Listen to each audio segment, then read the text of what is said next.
Hi, I wanted to make a video about the Frigidaire Affinity washing machine, error code E41. A lot of people are experiencing these error codes, and I wanted to make a video and kind of show, a little bit of my frustrations and kind of a little bit of my experience about what exactly I dealt with. So, of course, on your standard video or on your standard how-to, you're going to receive information that tells you to, pardon my camera skills here for 1 second, meter between these two prongs right here. And you can meter there and you can get, as they say, 1500 ohms. Mine's a little bit less than 1500 ohms, and I metered it and it metered correctly, which then told me that I was supposed to purchase a control board. As you can see, I did just that. Unfortunately, that did not solve my problem. And I ended up wasting $150 for a control board. So now I did a little bit more investigating on the switch itself. And let me just kind of show you what I found. Bear with me here for a second. So if you actually undo these tabs on the side of the switch, on both sides, and give me 1 second and I'll get that done. You can use a little screwdriver, it'll help. So there's two there, and then there's one on the back here, and all you got to do is just push that puppy in, or if you just pry this top open, it'll actually just pop off on its own.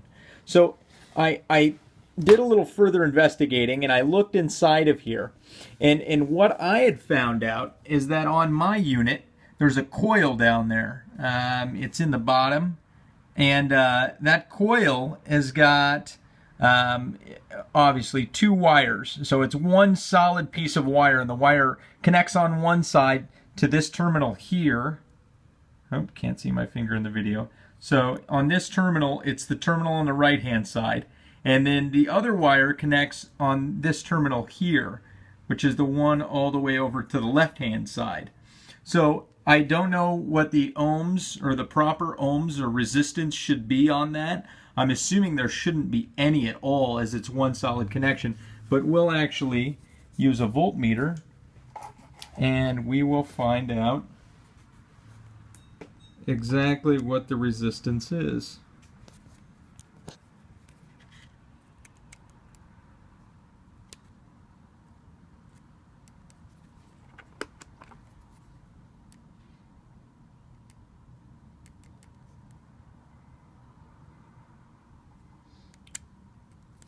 So actually it does provide quite a bit of resistance.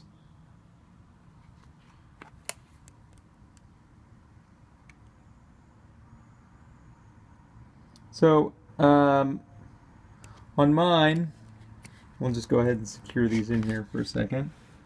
On my voltmeter, I'd placed it on 20K, and this is the resistance that I'm reading. 100 or 1.3. So whatever that equates to, I'm not exactly a Mr. Electricity buff here. Well, she's shifting a little bit, but 0.29, 0.30, or 1.29, 1.30 is about what I'm getting. It's steady at 1.29 right now. But this is another thing that you could potentially check for. Because in investigating my coil, I actually found some corrosion on the terminals. And you can see that shiny part right there. That's one of the terminals where one of them connects. And then the other one connects over on this other side right here. And you can't really see it that well. There's horrible lighting. So essentially between these two connecting points. And that's where the coil goes, between this one and this one. So that's another thing that you can check, because even though my wax motor was good and it presented, around 1500 ohms, give or take 5%, I was still left with a faulty door switch mechanism, which led me to believe that the control board was bad, which put me through all kinds of headaches. So whenever you're diagnosing this code, the E41, this is the thing to check for. So this is what I would recommend. If you have any questions, please leave any comments on my YouTube page, and I will get back to you. Thank you. Goodbye.